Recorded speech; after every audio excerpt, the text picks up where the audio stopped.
Bom dia, gente, sejam bem-vindos. Estamos no Salmo 78 e vamos lá.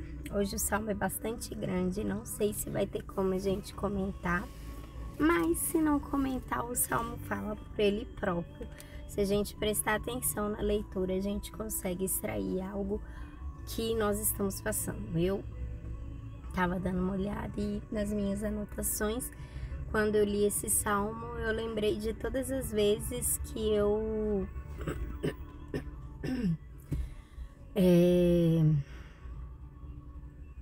quis viver a vida do outro, sabe?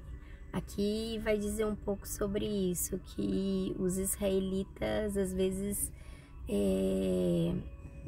Deus tinha feito um macro para eles, que era tirar eles do Egito, da escravidão, e eles ficavam se perguntando por que Deus não dava, às vezes, eles ficavam com saudade de cebolas, pepinos, né, e a carne que tinha no Egito, ou seja, e fazendo uma comparação, uma analogia com a nossa vida, a gente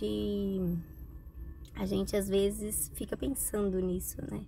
A gente às vezes, coloca como inferior aquilo que foi a maior coisa que Deus já fez por nós e fica pedindo coisas tão pequenas, achando que Deus não pode resolver coisas tão básicas da nossa vida quando Ele é um Deus todo-poderoso. Mas talvez esteja ficando confuso, vamos ler primeiro, depois a gente, se der tempo, a gente comenta, senão você vai saber por onde caminhar aí os seus pensamentos. Este salmo, amém?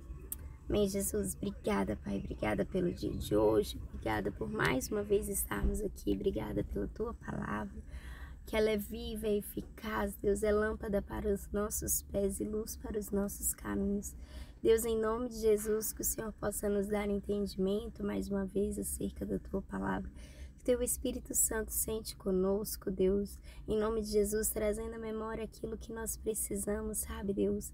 Ver as Suas obras, ver as Suas mãos, ver como o Senhor foi grande na nossa vida e parar de reclamar e achar que o Senhor não tem poder para fazer as coisas menores, sabe, Pai? Em nome de Jesus, que nós também tenhamos coragem, Deus, firmeza, sabe? Possamos nos levantar e correr atrás daquilo que o Senhor já falou que nos foi entregue.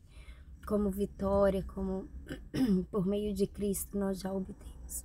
Então, em nome de Jesus, nós te pedimos entendimento. Abre os nossos ouvidos.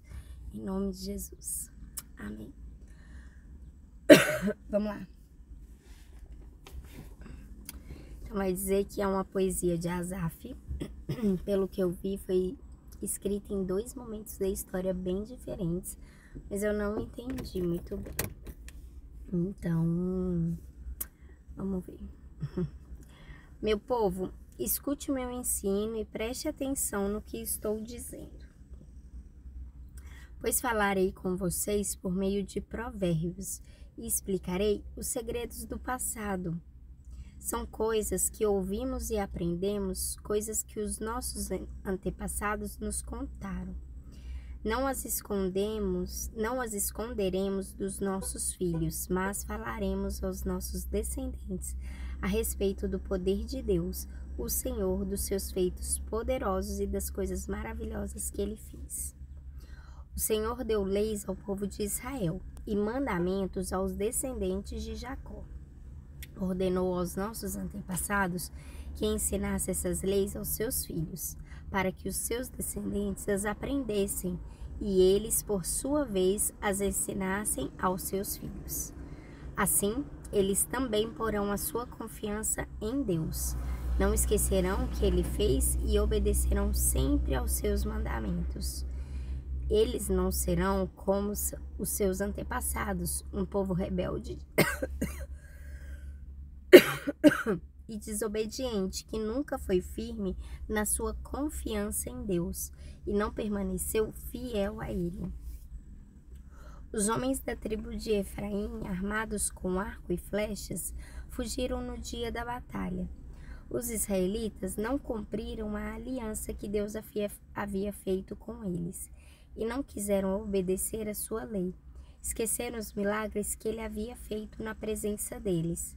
Diante dos seus antepassados, Deus realizou milagres na planície de Zoan, na terra do Egito. Ele dividiu o mar e levou os israelitas pelo meio dele.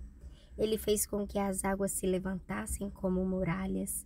Durante o dia ele os guiava como uma nuvem, e de noite os conduzia por meio de um clarão de fogo. Ele partiu rochas no deserto e das profundezas da terra tirou muita água para o povo beber. Vamos parar rapidamente, porque se eu for ler, ele é enorme. Deixa eu só trazer algo aqui dessa parte, porque é bem interessante que o salmista ele está dando orientação para que os filhos, para que as próximas gerações não fossem igual à geração atual. Então ele começa falando exatamente isso. Ele vai falar que o Senhor deu leis e mandamentos aos descendentes de Jacó, porém estes não cumpriram, né? Foi passando e aí foi se esquecendo, as pessoas foi deixando de comunicar, de passar para os seus descendentes, para os seus filhos, netos, e aí começou a se perder até o momento atual que eles estavam, que ninguém já sabia de mais nada.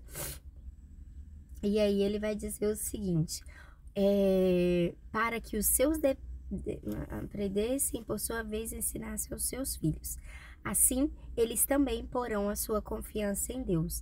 Não esquecerão o que ele fez e obedecerão sempre aos seus mandamentos. Eles não serão como seus antepassados, um povo rebelde e desobediente, que nunca foi firme na sua confiança em Deus e não permaneceu fiel a ele. Então, a primeira coisa que a gente pode tirar daqui, aí ele vai falar aqui, no versículo 12, sobre a planície de Zoan, na terra do Egito, e ali vai dizer que esse local em específico foi um local onde Deus manifestou muitos milagres, como a gente vê aqui, dividiu as muralhas, dividiu as águas, né, como se fosse duas paredes, para eles passarem a seco. Mais para frente a gente vai ver um monte de coisa que foi feito nessa terra. Então o salmista aqui tinha um intuito, comunicar tudo que havia sido feito, sabe? Comunicar mais uma vez, tipo falar, olha, nós temos leis, nós temos mandamentos, aconteceu assim, assim, assim no passado e agora nós precisamos retornar, porque a nossa descendência, a nossa geração, ela tá ficando sem esses ensinamentos, tá se perdendo e elas estão deixando de pôr a sua firme confiança em Deus. E isso faz o povo ficar rebelde e desobediente. Beleza. Aí continua no versículo 16. Fez com que nascessem fontes na rocha e que a água corresse como um rio.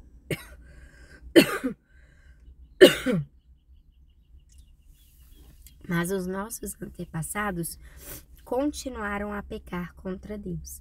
Eles se revoltaram no deserto contra o Altíssimo. De propósito, puseram Deus à prova, pedindo a comida que queriam. Falaram contra ele, dizendo, será que Deus pode nos dar comida no deserto? É verdade que ele partiu a rocha e que a água começou a correr como um rio? Mas será que ele pode nos dar pão? Não, minto, calma. Vamos ler de novo essa parte. Falaram contra ele, dizendo, será que Deus pode nos dar comida no deserto? É verdade que ele partiu a rocha e que a água começou a correr como um rio. Mas será que ele pode nos dar pão? Será que pode fornecer carne para o seu povo? Quando o Senhor Deus ouviu isso, ficou furioso. Ele atacou o seu povo com fogo e a sua ira contra eles aumentou, porque não confiaram nele e não acreditaram que ele os poderia salvar. É exatamente o que eu comecei aqui dizendo, né, gente? Que o povo virava e eles sabiam que Deus tinha aberto o mar. como se fosse qualquer coisa abrir o mar. Já imaginou você diante daquela imensidão de água e de repente a água se parte e você passa em terra seca? Mas aí ele pensou, ah não, mas deixa eu falar, Deus até fez isso, mas será que ele pode pagar essa conta aqui de R$ 75 para mim? Será que ele pode, né, me dar um marido? Ai, será que Deus pode fazer?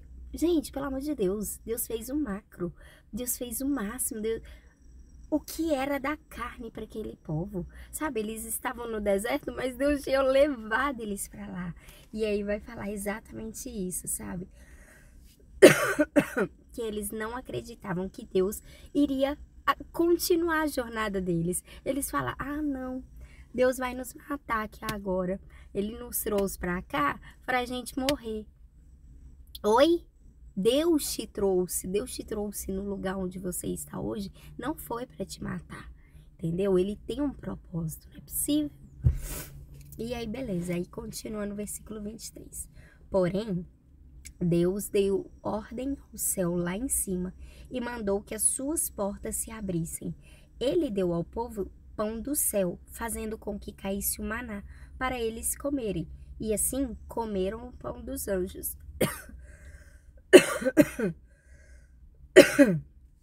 Deus lhes deu comida com fartura. Depois ele fez soprar do céu o vento leste e pelo poder agitou o vento sul. Sobre o povo fez cair tantas aves que pareciam nuvens de pó ou os grãos de areia de uma praia. As aves caíam no meio do acampamento em volta das barracas. Então os israelitas comeram e ficaram satisfeitos, pois Deus lhes deu o que eles queriam. Mas, enquanto estavam comendo, antes mesmo de ficarem satisfeitos, Deus ficou irado com eles e matou os homens mais fortes, os melhores jovens de Israel.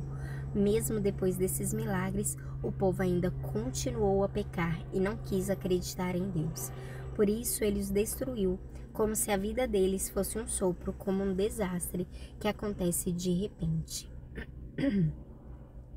Porém, quando Deus matava alguns, os que ficavam vivos voltavam para ele. Eles se arrependiam e oravam com sinceridade a ele.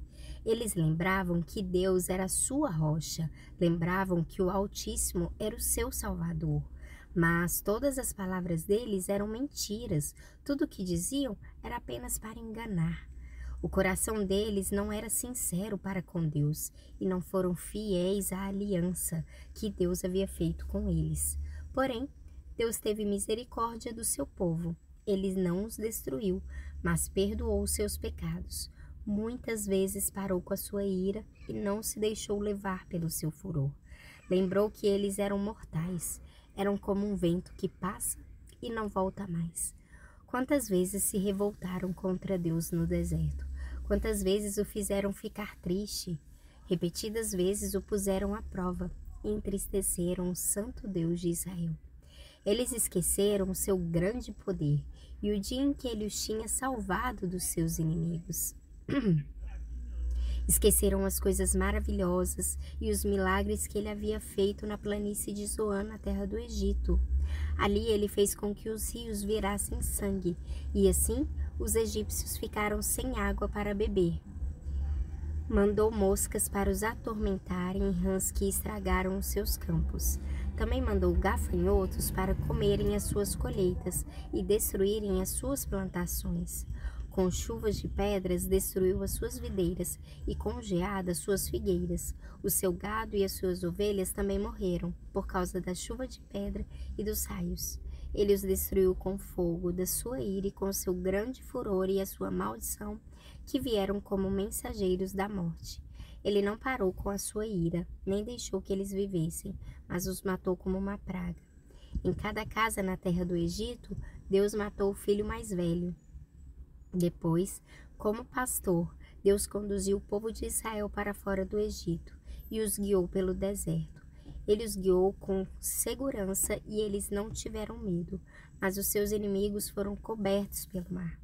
Deus levou os israelitas para a terra santa dele, para as montanhas que ele mesmo conquistou. Ele expulsou os moradores daquelas terras enquanto seu povo avançava. Repartiu as terras entre as tribos de Israel e deixou que os israelitas morassem nas casas dos seus antigos moradores. Mas os israelitas se revoltaram contra o Deus Altíssimo e o puseram à prova. Não obedeceram aos seus mandamentos e foram desleais e rebeldes como seus pais, traiçoeiros como flechas atiradas com um arco defeituoso. Eles o irritaram com os seus altares pagãos e com os seus ídolos, fizeram com que ele ficasse enciumado. Quando Deus viu isso, ficou irado e rejeitou completamente seu povo. Ele abandonou a sua tenda sagrada que estava em Siló, a casa onde ele havia morado entre os seres humanos. Deus deixou que os inimigos tomassem a arca da aliança que representava o seu poder e a sua glória. Ele ficou irado com o seu próprio povo e deixou que eles fossem mortos pelos inimigos. Os jovens foram mortos na guerra e as moças não tinham com quem casar. Os sacerdotes foram mortos à espada e as suas viúvas foram proibidas de chorar por eles. Então o Senhor acordou como de um sono e gritou como um homem valente embriagado pelo vinho. Ele fez com que os seus inimigos fugissem, derrotados e envergonhados para sempre. Ele rejeitou os descendentes de José, não escolheu a tribo de Efraim. Pelo contrário, escolheu a tribo de Judá, o Monte Sião, que ele tanto ama. Ele construiu seu templo parecido com a sua casa no céu e o fez firme como a terra, que está segura para sempre. Então Deus escolheu o seu servo Davi. Ele o tirou do curral de ovelhas quando ainda pastoreava o rebanho. Ele o pôs como rei de Israel, como pastor do povo de Deus. Davi cuidou deles com dedicação e os dirigiu com sabedoria. É isso, gente. Passamos um pouco do nosso horário. O capítulo é bem longo, Salmo 78 é bem longo, mas conseguimos. Amém? Então é isso. Bom dia, mamãe. Deus abençoe. Amém? Então tá, gente. Falou. Tchau.